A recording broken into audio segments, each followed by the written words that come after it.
Government nursing officer exam, यदि आपको इसको क्रैक करना है तो ये जो 5 चीजें मैं बता रहा हूं उनको ठीक से समझ लीजिए। देखिए, माइंड सेट बहुत बड़ी चीज होती है। रनिंग स्टूडेंट से बात कीजिए, पुराने स्टूडेंट से नहीं। मेहनत करने वालों को ऐसा सेंटर ज्वाइन कीजिए जहां टीचर अप्रोचेबल हो, खुद भी सीख सकते हैं। ना कोचिंग करना पाप है, ना सेल्फ स्टडी करना पाप है।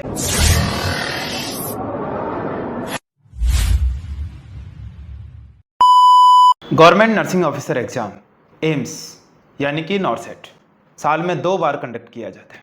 यदि आपको इसको क्रैक करना है तो ये जो 5 चीजें मैं बता रहा हूं उनको ठीक से समझ लीजिए और फिर उसी लाइन पे चलना शुरू कर दीजिए।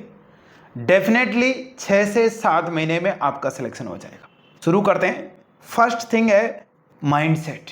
देखिए, माइंड सेट बहुत बड़ी चीज होती है। जब आपकी बुद्धि, आपका माइंड आपका साथ देता है तो पैरा ओलंपिक वाले भी गोल्ड मेडल ला सकते हैं, जिसमें हमारे पास तो सब कुछ है।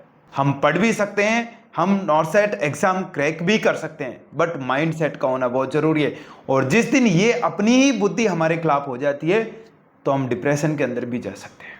तो माइंड सेट को कैसे पॉजिटिव रखना है, जैसे आपने डिसाइड कर लिया कि ये मुझे नॉरसेट एग्जाम क्रैक करना है, तो अब आपके सबकॉन्शियस के अंदर, मतलब आपके सुबह उठने से लेके शाम तक आप जिनके भी वीडियोस देखते हैं, जिन भी एस्पिरेंट से बात कर रहे हैं, जिन भी टीचर्स को आप सुन रहे हैं, ध्यान से समझिएगा, वो उस मुकाम तक पहुंचे हुए हों या इतना ज़्यादा डेडिकेशन हो कि उनको देखते ही हमें ऐसा लगे कि हाँ, ये कर सकता है और ये हमारे ही जैसा था, बट इसने उसको क्रैक किया है। और इसकी जो भी एडवाइस होगी वो स्पॉन्सर्ड नहीं होगी, वो पैसे के लालच के बिहाफ पे नहीं होगी। तो एक क्लियर माइंडसेट है आपका, भले ही आप 6 ही घंटे पढ़िए, डेफिनेटली सिलेक्शन होगा। तो एक क्लियर माइंडसेट डेवलप कीजिए कि मुझे तब जॉब चाहिए। आपके टेबल पे लगा दीजिए, आपके बुक्स पे लिख दीजिए, आपके रूम में चिपका दीजिए कि आपको कब नर्सिंग ऑफिसर बनना है। सेकंड आता है डू स्मार्ट स्टडी।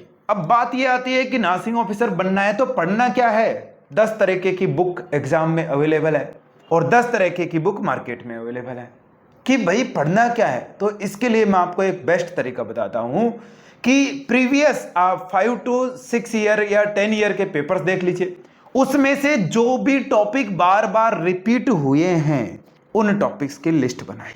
उन टॉपिक्स की आप लिस्ट बनाओगे तो आपको ये चीज पता लग जाएगा कि क्या आपको पढ़ना है और क्या आपको नहीं पढ़ना है। मैं क्यों बोल रहा हूं कि आपको स्मार्ट स्टडी करनी है, क्योंकि सब बोलते हैं do smart study, do smart study. मैं आपको बता रहा हूं कि एक्चुअल में आपको करना क्या है।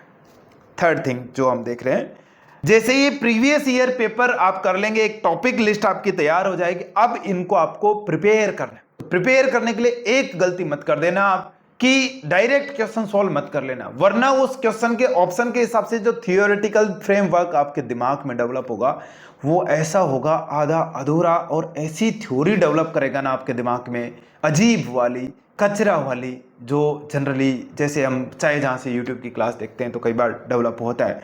यदि ऐसा हुआ तो आपको हर बार हार का सामना करना पड़ेगा। तो आपको एक बार थ्योरी ठीक से करनी पड़ेगी। ठीक से करने के लिए आपको साल भर है तो आप सेल्फ स्टडी भी कर सकते हैं। यदि कम समय में करना है तो अच्छे मेंटर्स के साथ जाइए और वो ऐसे टीचर्स ढूंढिए जो आपके थ्योरेटिकल कंसेप्ट डेवलप कर दे। Third step, develop your theoretical concept. अब कैसे ढूंढेंगे ऐसे टीचर्स? तो किसी भी टीचर से, किसी भी कोचिंग से आप 10 से 15 दिन पढ़ के देखिए। 10 से 15 दिन पढ़ेंगे तो उनकी सबकी हकीकतें सामने आ जाएगी।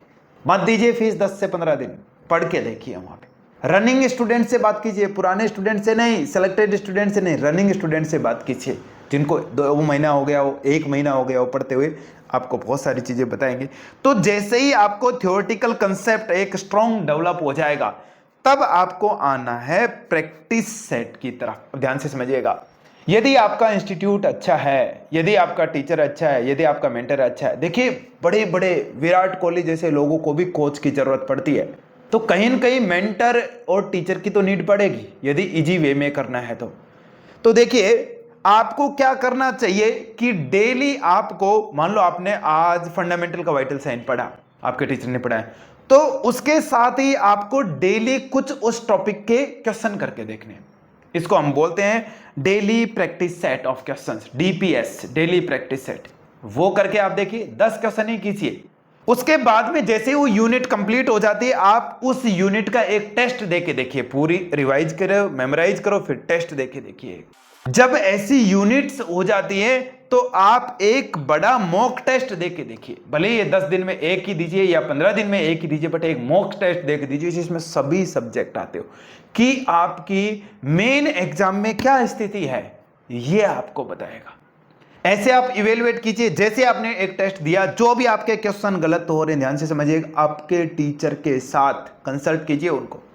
अब आप बोलेंगे कि टीचर से के साथ कैसे कंसल्ट कर सकते हैं हम, कि ये तो पॉसिबल नहीं है। तो देखिए, ऑफलाइन सेंटर ज्वाइन कीजिए और ऐसा सेंटर ज्वाइन कीजिए जहां टीचर अप्रोचेबल हो।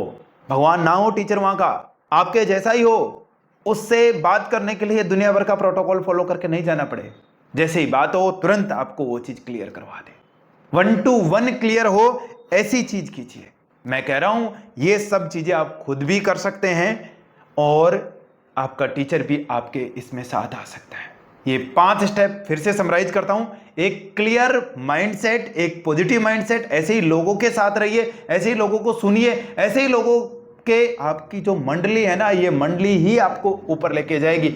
और यदि बेकार लोग हुए तो एक दिन आपको भी डुबो देंगे। दूसरी बात है व्हाट टू स्टडी, तो डू स्मार्ट स्टडी। कैसे? प्रीवियस ईयर पेपर कीजिए, टॉपिक लिस्ट बनाइए, नहीं कर सकते तो आपके टीचर से बात कीजिए। Third, develop your theoretical concept. जो टीचर एक शांति से जो कंसेप्ट डेवलप होते हैं वो कैसे, कि टीचर ने पढ़ाया, पूरा समझाया, उसको हाथ से उसने लिखवाया, तुमने लिखा, क्लियर समझा, जो नहीं आता उसको तुमने खुद ने ऐड किया।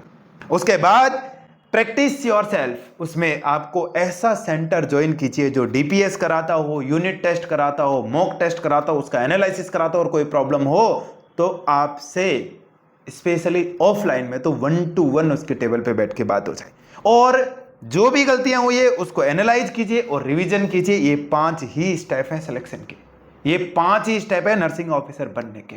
हमने तो ऐसे किया है, तब ही नर्सिंग ऑफिसर बने।